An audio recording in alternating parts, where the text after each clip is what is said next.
You ready for some underrated horror gems? Look, there are so many out there that I had a hard time narrowing this one down. But here are 5 underrated horror movies, 1990s edition. And we're kicking things off with 1992's Popcorn. A group of college students are organizing a horror movie marathon, and they find themselves being picked off one by one by a deranged madman, who also happens to be a master of disguise. So this one's super campy, it has some gnarly makeup and effects, and it's just an all-around fun time. You can check out Popcorn on YouTube.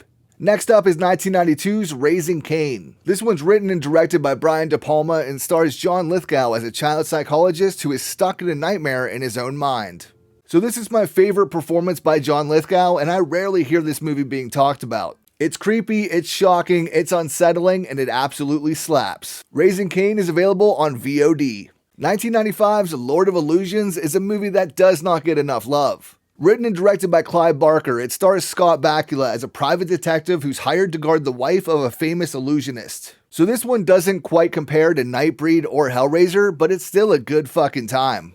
It has a great cast, an exciting story, and the gnarly visuals that you expect from the mind of Clive Barker. And you can watch Lord of Illusions on Pluto TV. 1998's Disturbing Behavior seems to get overshadowed quite a bit by the more popular hits of the late 90s. And that's a bummer because this movie is a good time.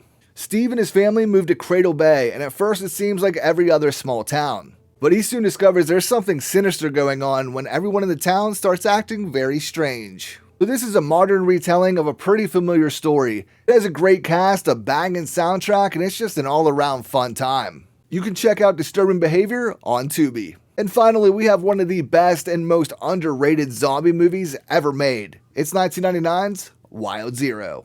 There's a battle between aliens and zombies, and it's up to legendary Japanese rock band Guitar Wolf to put an end to it and save the day. Zombies, aliens, blood, gore, motorcycles, and rock and roll. This movie is wild and it fucking slaps.